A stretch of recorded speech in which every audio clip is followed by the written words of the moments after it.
el docente investigador de la Universidad Colombiana, Carlos Eduardo Ames Taparra, quien es el autor del libro Construyendo UNLA 2020, cuyo lanzamiento está previsto para las 5 de la tarde de hoy. Nos acompaña en la mesa principal también el doctor Guillermo León Córdoba Nieto, PhD en Economía de la Universidad de Rusia de la Amistad de los Pueblos, docente también investigador de la Universidad Colombiana, y él va a abrir este ciclo de conferencias con el tema relacionado con la superioridad de la eficiencia en el consumo de la economía de los apóstoles de Jesucristo sobre la economía del mercado.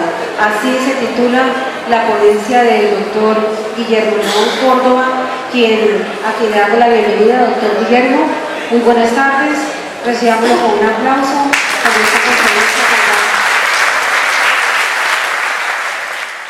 Doctor Guillermo León, ¿pueda? Buenas tardes. Gracias.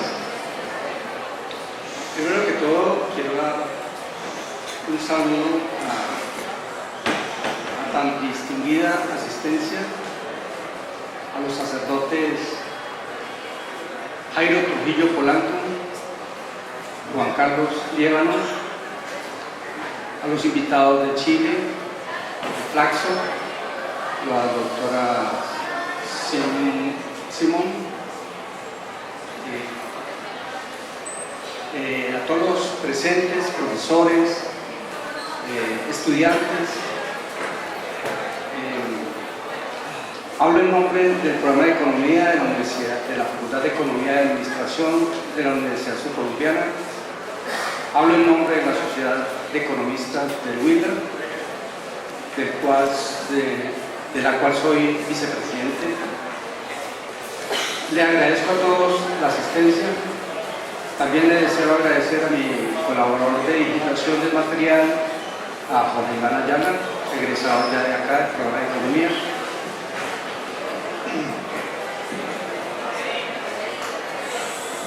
Que esta conferencia sea para la gloria de Dios.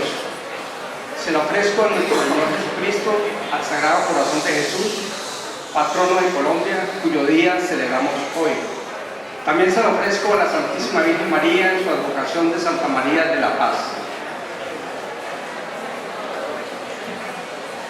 Entonces, el tema que nos trae hoy a este recinto es la exposición referente a la demostración de la superioridad de la economía de los apóstoles de Jesucristo sobre la economía de mercado en la parte del consumo.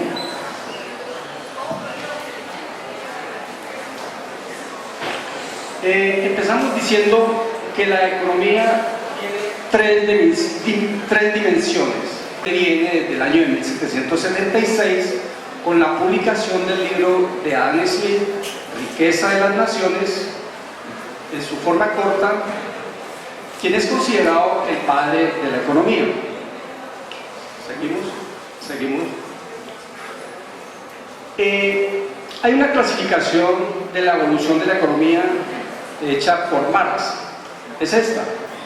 Tiene 5 niveles: comunidad primitiva, sociedad esclavista, sociedad feudal, sociedad capitalista o de mercado y sociedad socialista, de la cual él configura 2 fases. La primera tiene que ver con el que se paga a cada cual según su trabajo y según su capacidad, y la segunda, que se paga de acuerdo a las capacidades y de acuerdo a las necesidades. Esa segunda fase nunca pudieron ellos lograrlo, es decir, la antigua Unión Soviética y los países socialistas que aún existen. Vamos más adelante a tratar de explicar por qué no pudieron llegar. Seguimos. En el segundo modo de producción, en la sociedad esclavista, se produjo un hecho histórico. que fue la venida de nuestro Señor Jesucristo en su misión salvadora de la humanidad. Él tuvo unos discípulos muy cercanos que se llamaron los 12 apóstoles. Después de que Él murió, después de que Él resucitó, después de que Él ascendió a los cielos, los apóstoles de Jesucristo tenían una forma de vida tal como está ahí. Me voy a permitir leerla, y eso está en el libro de los Hechos de los Apóstoles, capítulo 4, versículos 32-35. A manera de historia, ¿por qué viene este interés mío? Resulta que yo en una misa, en el año de 2003, 27 de abril, en la iglesia de Nuestra Señora de Aranzazú, el Señor me concedió fijarme en la primera lectura, y precisamente hacía referencia a 2003. Hoy, 2013, 10 años después, estoy tratando de hacer una demostración de que valía la pena la forma en que ellos vivieron. Entonces dice así: la multitud de los creyentes tenía un solo corazón y una sola alma, nadie consideraba sus bienes como propios, sino que todo lo tenían ellos en común. Los apóstoles daban testimonio de la resurrección del Señor Jesús con gran poder y gozaban todos de gran simpatía. No había entre ellos ningún necesitado, porque todos los que poseían campos o casas los vendían, traían el importe de las ventas y lo ponían a los pies de los apóstoles, y se repartía a cada uno según su necesidad. Sigamos.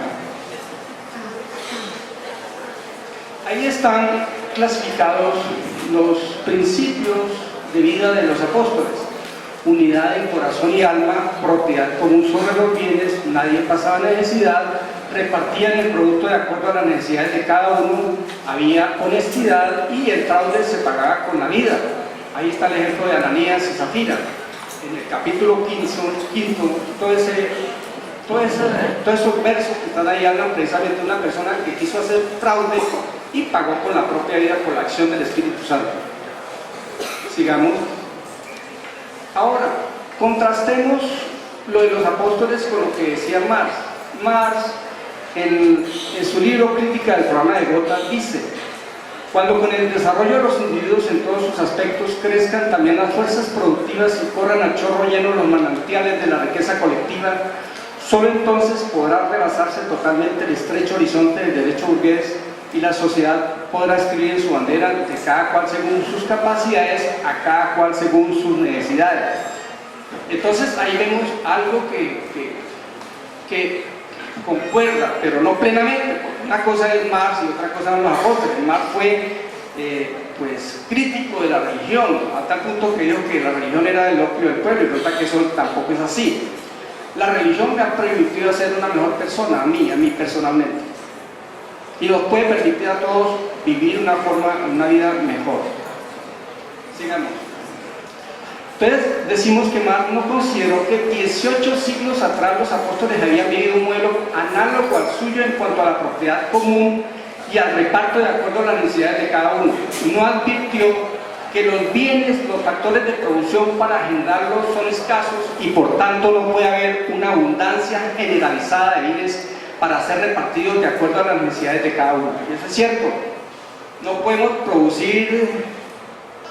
Nosotros los economistas hablamos de la frontera de posibilidades de producción. Si producimos una cosa, tenemos que disminuir la producción de otra.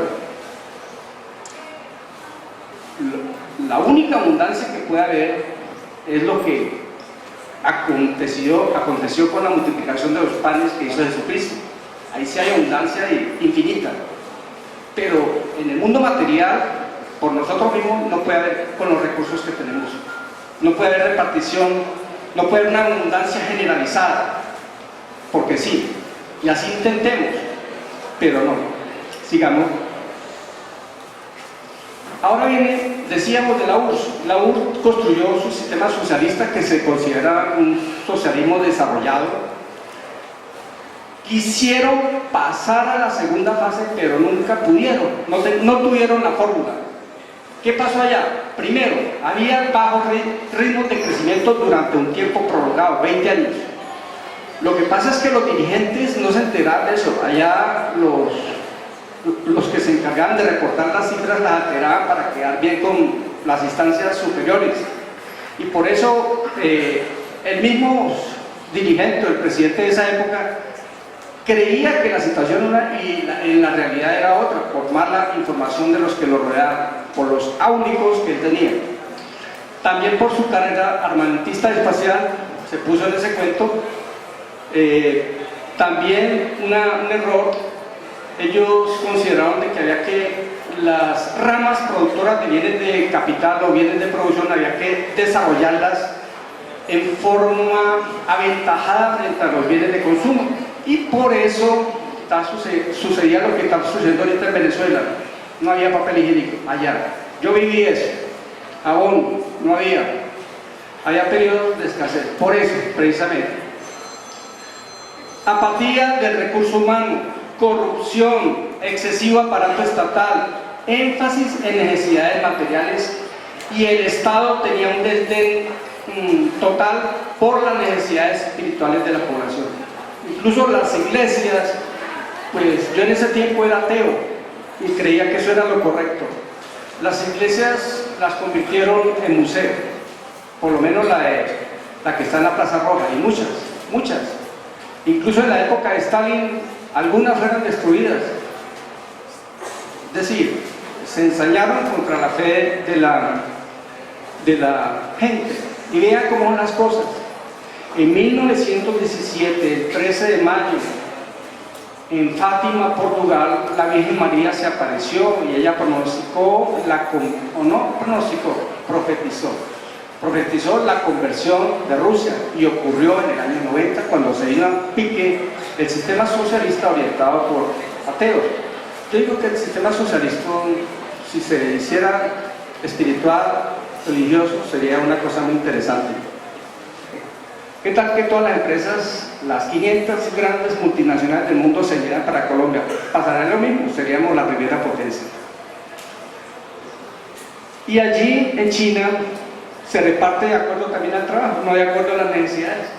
No se reparte de acuerdo a las necesidades. Sigamos. Estados Unidos ahora es la mayor economía del mundo, siendo la mayor economía del mundo, la que tiene la mayor riqueza. Allí se vive de acuerdo a lo que gana cada uno y a lo que tiene, a las propiedades que tiene. Los apóstoles, ellos existieron al margen del Estado hebreo y al margen al margen del Imperio Romano, que era el que dominaba el territorio de Israel. Existieron como comunidad, ¿no? Pienso que los estados como tales pudieran contribuir, crear comunidades de ese tipo, y con la ayuda de la iglesia hacer que estas comunidades crezcan espiritualmente, porque lo primero es el crecimiento espiritual y todo lo demás vendrá por añadidura, incluso el pan, el chocolate, todo lo demás. La actividad económica de su país a la extranjera únicamente considera su seguridad, y cuando dirige la primera de tal forma que su producto represente el mayor valor posible, solo piensa en su ganancia propia, pero en este, como en muchos otros casos, es conducido por una mano invisible a promover un fin que no estaba en sus intenciones, mas no implica mal alguno para la sociedad que tal fin no entre a formar parte de sus propósitos, pues al perseguir su propio interés, promueve el de la sociedad de una manera más efectiva que si esto entrara en sus designios. O sea, lo que él quiere decir es que a través de la actividad particular se entra a solucionar las necesidades sociales, y así es más eficiente. Dice, si yo me pusiera de primero a resolver las necesidades colectivas, no sería eficiente. Resulta que los apóstoles practicaron y demostraron lo contrario, de que ellos, a partir de las necesidades colectivas, satisfacían las necesidades tanto colectivas como individuales de cada uno. Sigan. Ahí está lo que les acabo de decir. Dice, Smith plantea que a partir del individuo se satisfacen las necesidades colectivas, contrario a los apóstoles que partían de la solución de las necesidades colectivas y al mismo tiempo se satisfacían las individuales y gozaban de un bienestar colectivo e individual en forma simultánea. Ahí está la práctica. Sigamos. Luego viene, después de Smith, que él hizo un enfoque sobre la producción. Resulta que viene la teoría neoclásica. La teoría neoclásica, los marginalistas dieron más énfasis a la parte del consumo, los consumidores. Se inventaron el concepto de utilidad, el concepto antes por favor, ahí en teoría neoclásica, adelante por favor, ahí. Mire lo que está haciendo. Ponga teoría neoclásica, diga que está distraído. Ahí quietico. Entonces se inventa la utilidad, que el hombre busca es el placer, que ese placer hay que medirlo con la utilidad, ¿no? Y de mayor utilidad mejor. Se inventaron las curvas de diferencia, tomaron dos bienes y entre mayor sea la combinación de esos bienes, mejor me siento, ¿no?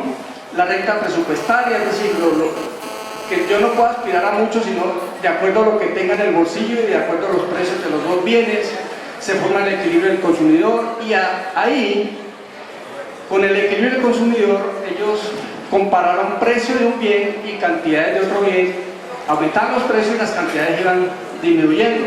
O sea, de ahí obtuvieron la curva de demanda que nosotros comúnmente conocimos, que tiene una relación inversa entre precios y cantidades. Sigamos.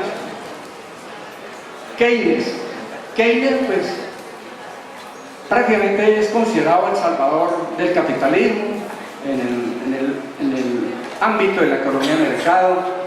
Gracias a él, pues, se pudo, a sus recetas de gasto público, se pudo sacar a Estados Unidos de la Gran Depresión y de la mayoría de los grandes países que cayeron en ella por efectos de las burbujas bursátiles de ese entonces. Sigamos. Ahora vienen los padres del neoliberalismo. ¿Por qué neoliberalismo? Pues eso es lo que estamos viviendo ahora. Resulta que el padre de los padres es, el abuelo sería Ludwig von Mises. Él fue el padre ideológico de Friedrich von Hayek. Y Friedrich von Hayek, con Milton Friedman, los dos últimos premios Nobel de Economía, y sobre ellos prácticamente se fundamenta todo lo que estamos viviendo actualmente. Le dieron mucha importancia a la iniciativa privada, a todo lo que planteaba Smith. No se acordaron de los apóstoles. Incluso, sigamos, Ludwig von Mises le dio fue madera a la economía de Jesús. Vea todo.